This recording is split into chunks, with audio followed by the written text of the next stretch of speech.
Hi, good afternoon, everyone. Jasper here. Welcome to this non-farm payrolls webinar. So the main event is about 12 minutes away. So we'll chat a little bit about the market environment before we get to that. And then we'll watch the data come out and we'll try and make some conclusions from it.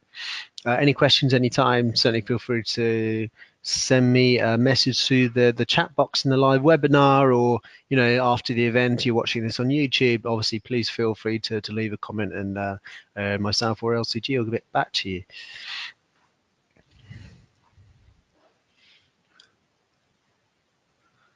So that's December 7th. Again, it's a non-farm payrolls webinar. Have a look at the market expectations, what the story is at the moment in the market, trend of the data. We'll have a quick look at the charts going into this. We're definitely at some key levels at the kind of markets typically affected by non-farm payrolls. And again, we'll look at the live market data and reach some conclusions, do some Q&A. Stocks obviously very volatile at the moment. We're right down at the lows of the year. Big moves up and down taking place. There's lots of explanations fundamentally, but ultimately people are trying to second guess themselves at the end of the year, looking forward to next year. Are we looking at a down market next year? Are we looking at the top in stocks right now after a 10-year bull market? These are the kind of questions that are causing the volatility. Gold is trying to break out at the moment. Obviously, if stocks are about to hit some major period of downwards turbulence, then gold should stand to do well from that, depending on what's going on with the dollar. Yield curve inverted this week, so that's typically a symbol that a recession is around the corner. Obviously not a particularly great sign, and so we've seen the stock market move lower on that, but maybe they're overreacting. So we get some strong data today from non-farm payrolls. Okay, people looking forward to potentially difficult times, but you've got to look at the current data and say that, well, it looks good, if indeed it does look good. Obviously, it's the OPEC meeting today. They don't seem to be reaching much of a conclusion. That's more specific towards the oil market, but is affecting the US dollar somewhat. And obviously, the dollar being one of the main things you'd trade non-farm payrolls on. Got the trade war worries, and obviously Brexit worries will kick into major gear next Tuesday when Parliament actually have the vote. Let's have a quick look at the market expectations here. So I've just got a link to the LCG economic calendar. So here we are on Friday. These are the main things. So obviously expectation 200,000 for the jobs number. That goes against 250,000 last time. But as we say almost every month, 200,000 has been a pretty solid average number for these non-farm payrolls for at least a couple of years. So it's not really much of a headline whether the non-farm payrolls itself goes above or below expectations, unless it's something dramatic where the number comes closer to 100,000 rather than 200,000. Then you start wondering whether this is going to be the beginning of a weaker streak. And I think in the current environment, if we get a really soft number, I think that would actually be bad for markets. Not because it means so there's obviously two interpretations. One is what the Fed will do in response, and one is what it means for growth. And I think in the context of global growth concerns is what it's kind of driving some of the weakness at the moment, especially out of China. If the US shows signs of slowing as well, I think it will feed into those concerns. So a bad headline number, as it should be, should be bad for the stock market and bad for the dollar. If it is a particularly bad number, that would naturally imply that the Fed are going to be less inclined to raise rates every quarter next year. Maybe they take a pause middle of the year, and that would be generally negative for the dollar. But the more important number probably is going to be the wage growth. We're expecting 3.1%. Maybe some scope for disappointment here, as we'll see in a minute. Looking at maybe gold breaking out here. If gold is to break out, we need the dollar to not do so well. We probably need some soft data. Maybe it's on the average earnings.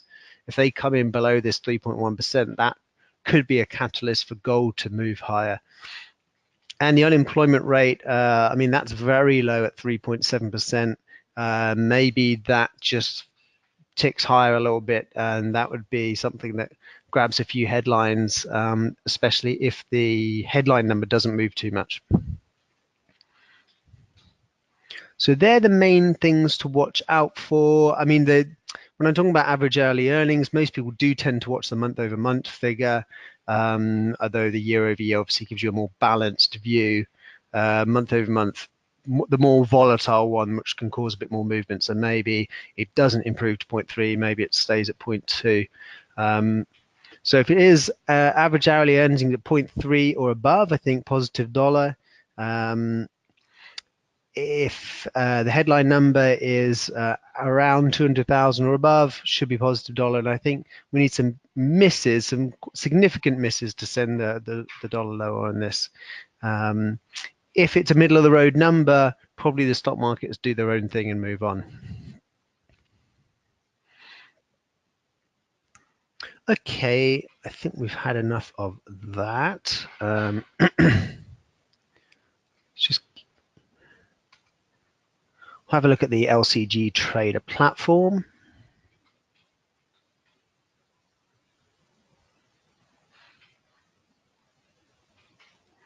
Let's have a look at this particular version. Okay, so looking at gold, Wall Street, the yen and sterling here. These are, oh, this one isn't, but the rest of these are the kind of bigger picture scenarios. So gold, you can see we have been in that massive downtrend. We've rebounded a little bit here, and we're trying to break out to the top side. 1243-ish, 1245 being the sort of line in the sand here that we're trying to get through. So quite significant overhead resistance in the short term. So again, might need something quite dramatic to get through that. This is actually a weekly chart for Wall Street, and you can see there's this big horizontal rising trend line that seems to be covering most of these major lows at the moment, which is where we bounced off the lows yesterday after that big sell-off, but we're looking a little bit soft again today. Sterling almost goes without saying, but we had the move higher in 2017. This was the breakout level 127. We've collapsed right back to it and trying to form a double bottom here at 127, but well, almost a triple bottom at this stage. But it's looking like 127 could give way because this Brexit thing's a bit of a mess. Obviously, we'll wait for Tuesday or any event that happens before Tuesday's Parliament vote. And then this dollar yen, we're just on a daily chart, which is in a bit of a triangle, so no really particularly well-defined trend here. So could be opportunities either way in dollar yen, and we are middle of the range, so should give price free rein to move without any nearby resistance or support, but we're not in a trend to give it that extra momentum. So if we do drop down to the lower time frame on gold, you can see we've got this rising, this is that overhead resistance. You know, we rammed right up into it, fell right back, managed to make higher lows since, although fallen back more recently. But we're looking for this, if this data is soft enough for gold to break through this level, we really want this rising trend line ideally to hold if this level is going to get taken out on Friday. Good chance that it doesn't, but let's look at this level. If the trend line gets taken out, looks like we're not breaking through that big level for the time being, and so that can actually sway our sort of short-term direction on this.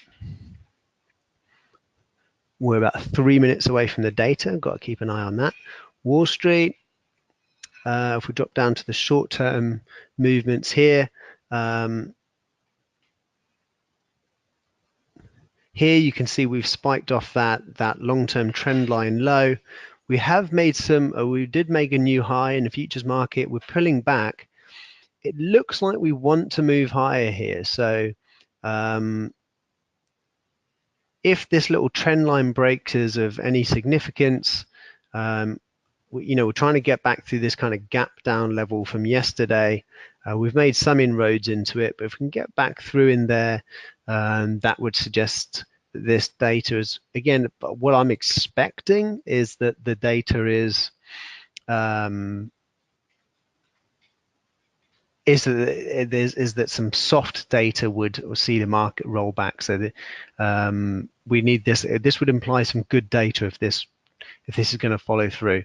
Caveat obviously being there that maybe the market interprets the soft data as meaning the Fed aren't going to hike as quickly. Got sterling down here. It's been very volatile, sterling, so we could get some movement out of this. Here's that 127 level. Let's drop down to a lower time frame. There's where we rallied off. We pulled back. We're trying to make some new highs here, but we've dropped back. The resistance is in here, so maybe we're looking for an opportunity to come down and retest that key 127 level, having made a few highs. Where it looks like the most recent thing we've done is touch a high rather than touch a low. Naturally, you'd expect maybe the low being the next step here. So maybe some sterling weakness, some strong data to push sterling lower, dollar higher, stocks higher. But let's see. 1530, here we go. The data's coming out.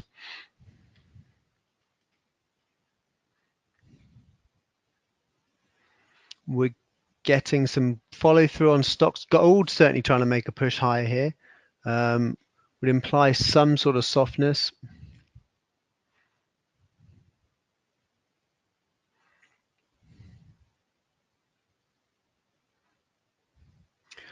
So we've got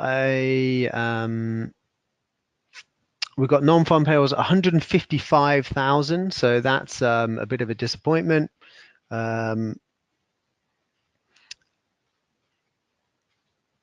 Average hourly earnings 3.1 as you'd expect. Oh, disappointment on the earnings 0.2%. So disappointing headline number and disappointing average hourly earnings. So both soft bits of data.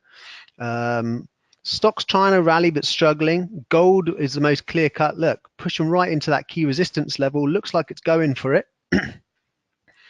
Pound likewise. Obviously the dollar struggling here, so the pound looks like it's found a base down here, breaking through this little slanting.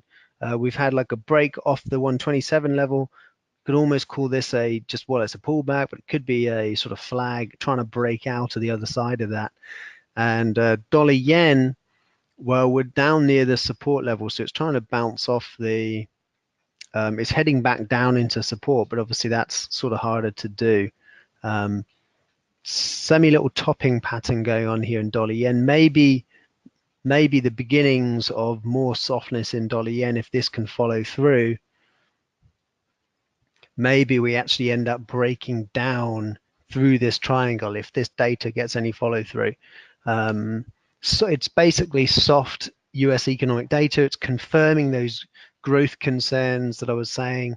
So maybe it's not quite soft enough. It's 155,000 jobs. It's not too bad. It's not down near 100,000. So it's not an absolute game changer, but a little bit softer, and people will be asking some questions why. So takeaways here, I think this could be enough for gold to justify its move higher. There are opportunities either way here. Gold is either breaking out or we're right at a resistance to sell into. It looks like we're breaking out here. But keep in mind, it is a Friday, so people only have so long they're willing to take this. So 1243 being the line in the sand here. Looks like we're trying to do it in gold. Broken out this little one attempt, came back down into the consolidation, had another go up here. Stocks, see, trying to make that breakout, but not quite doing it. I mean, you can make the dovish case for stocks moving higher here, but I suspect they roll over from here. They're trying to push higher and failing to do so on this data. If we don't start making more significant gains soon, I think we might give up the ghost here in stocks and roll over.